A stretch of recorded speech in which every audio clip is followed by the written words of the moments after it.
उड़ान अधूरी रह गई, आसमान से आई चीख। टेक ऑफ के चंद मिनटों में तबाही, हवा में मंडराता खतरा और फिर एक जोरदार धमाका। इतिहास फिर दोहराया गया, एक और प्लेन क्रैश। नमस्कार, स्वागत है आप सभी का दिव्य दिल्ली न्यूज में और मैं हूं आपके साथ मेघा। हम शुरुआत कर रही हैं आज की सबसे बड़ी और बेहद दुखद रिपोर्ट से, जहां गुजरात के अहमदाबाद एयरपोर्ट से उड़ान भरने के चंद मिनटों बाद ही एयर इंडिया का एक पैसेंजर विमान क्रैश हो गया। यह विमान लंदन के लिए रवाना हुआ था, लेकिन तकनीकी खराबी या अन्य कारणों से बीच रास्ते में ही हादसे का शिकार हो गया। इस भीषण विमान दुर्घटना ने पूरे देश को हिलाकर रख दिया है। जी हां, आपको बता दें कि इस दुखद दुर्घटना ने देश के उन काले पन्नों को एक बार फिर ताजा कर दिया है, जब भारतीय विमानन इतिहास ने कई ऐसे दर्द से देखे, चाहे वह हवा में हुई टक्कर हो, टेबल टॉप रनवे से फिसलते विमान हो या फिर खराब वजह से हुई त्रासदियां। आज के इस विशेष रिपोर्ट में हम ना सिर्फ इस ताजा हादसे की हर अपडेट आप तक पहुंचाएंगे, बल्कि आपको ले चलेंगे भारतीय विमानन इतिहास की उन भयावह घटनाओं की ओर जिनकी गूंज आज भी दिल दहला देती है। तो चलिए शुरुआत करते हैं अहमदाबाद प्लेन क्रैश से जुड़ी पहली रिपोर्ट के साथ। एयर इंडिया फ्लाइट AI 171 12 जून 2025। आपको बता दें कि अहमदाबाद से लंदन गेटविक जा रही एयर इंडिया की फ्लाइट AI 171 में कम से कम 169 भारतीय और 53 ब्रिटिश नागरिक यात्रा कर रहे थे, जो उड़ान भरने के तुरंत बाद दुर्घटनाग्रस्त हो गई। अहमदाबाद से दोपहर 1:48 पर रवाना हुई इस फ्लाइट में 242 यात्री और चालक दल के सदस्य सवार थे, जिसमें 7 पुर्तगाली नागरिक और 1 कनाडाई नागरिक भी थे। विमान में 10 कैबिन क्रू और 2 पायलट थे। कैप्टन सुमित सभरवाल, जो लंबे समय से एयर इंडिया के पायलट हैं और जिनके पास 8200 से अधिक उड़ान घंटे का अनुभव है, और फर्स्ट ऑफिसर क्लाइव कुंदर, जिन्होंने 1100 घंटे उड़ान भरी थी। दूसरा है एयर इंडिया एक्सप्रेस फ्लाइट 1344 साल 2020। आपको बता दें कि कोरोना महामारी के दौरान वंदे भारत रिपाट्रिएशन मिशन के हिस्से के रूप में संचालित एयर इंडिया एक्सप्रेस उड़ान 1344 7 अगस्त 2020 को कोझिकोड कालीकट इंटरनेशनल एयरपोर्ट पर उतरते समय रनवे से फिसल गई। भारी बारिश के बीच विमान गीले टेबल टॉप रनवे से आगे निकल गया, घाटी में गिर गया और 2 हिस्सों में बंट गया। विमान में सवार 190 लोगों में से 2 पायलटों सहित 21 लोगों की जान चली गई।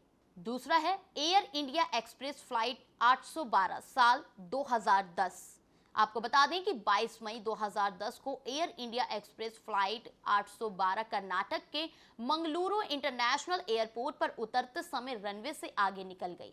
दुबई से आ रही बोइंग 737 से 800 टेबल टॉप रनवे से परे एक खाई में गिर गई और आग की लपटों में घिर गई, जिससे 158 लोगों की मौत हो गई। इस दुखद घटना ने प्रतिकूल परिस्थितियों के दौरान भारत के टेबल टॉप एयरपोर्ट्स और लैंडिंग प्रोटोकॉल की जांच बढ़ा दी। अलायंस एयर फ्लाइट 7412 साल 2000। आपको ये भी बता दें कि 17 जुलाई 2000 को अलायंस एयर फ्लाइट 7412 उतरने का प्रयास करते समय बिहार के पटना में घनी आबादी वाले आवासीय क्षेत्र में दुर्घटनाग्रस्त हो गई। फाइनल अप्रोच के दौरान अनुचित संचालन के कारण बोइंग 737 से 200 को कम ऊंचाई पर रुकने का अनुभव हुआ। 60 लोग मारे गए, जिनमें 5 ग्राउंड पर मरे थे। दुर्घटना ने छोटे शहरी एयरपोर्ट पर अप्रोच की प्रक्रिया को अपग्रेड करने को प्रेरित किया। अगला है चरखी दादरी में हवा में टक्कर साल 1996।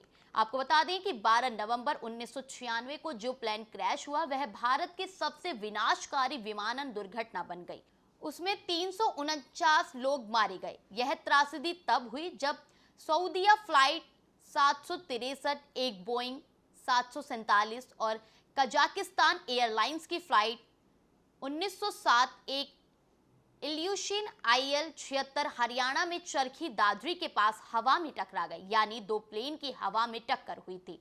दुर्घटना की वजह थी कि कम्युनिकेशन सही से नहीं किया गया और कजाक प्लेन का क्रू अपनी निर्धारित ऊंचाई से नीचे उतर आया था। घटना के बाद भारत ने महत्वपूर्ण विमानन सुरक्षा उपाय पेश किए, जिसमें सभी वाणिज्यिक विमानों पर ट्रैफिक टकराव बचाव प्रणाली की स्थापना को अनिवार्य करना शामिल है। अगला है इंडियन एयरलाइंस की फ्लाइट 605 साल 1990। आपको बता दें कि 14 फरवरी 1990 को इंडियन एयरलाइंस की उड़ान 605 बेंगलुरु के HAL एयरपोर्ट के पास दुर्घटनाग्रस्त हो गई, जिसमें सवार 146 लोगों में से 92 की मौत हो गई। एयरबस A320 उस समय भारत में अपेक्षाकृत नया विमान था, जो बहुत नीचे उतरा और रनवे से कुछ दूर जमीन से टकराकर एक गोल्फ कोर्स पर फिसल गया। जांच में पता चला कि पायलट की गलती थी और क्रू को A320 के उन्नत डिजिटल कॉकपिट की पूरी जानकारी नहीं थी और इसी के कारण ये दुखद दुर्घटना हुई। अब बात करते हैं अगले विमान की, जो इंडियन एयरलाइंस की फ्लाइट 113 साल 1988। आपको बता दें कि 19 अक्टूबर 1988 को खराब विजिबिलिटी के बीच इंडियन एयरलाइंस की उड़ान 113 बोइंग 337 से 200 अहमदाबाद एयरपोर्ट के पास दुर्घटनाग्रस्त हो गई। मुंबई से आ रही फ्लाइट पेड़ों से टकरा गई और रनवे से कुछ दूर जाकर दुर्घटनाग्रस्त हो गई। उसमें सवार थे 135 लोगों में से 133 की मौत हो गई। जांचकर्ताओं ने पायलट की गलती, अपर्याप्त मौसम की जानकारी और हवाई यातायात नियंत्रण द्वारा प्रक्रियात्मक खामियों की ओर इशारा किया। एयर इंडिया की उड़ान 855 साल 1978। आपको बता दें कि 1 जनवरी 1978 को दुबई जाने वाली एयर इंडिया की फ्लाइट 855 एक बोइंग 747 मुंबई से उड़ान भरने के तुरंत बाद अरब सागर में गिर गई, जिससे उसमें सवार सभी 213 लोगों की दर्दनाक मौत हो गई। यह दुर्घटना उड़ान के केवल 101 सेकंड बाद घटी, जब एक दोषपूर्ण एटीट्यूड डायरेक्टर इंडिकेटर के कारण कैप्टन ने विमान की दिशा का गलत अर्थ निकाला।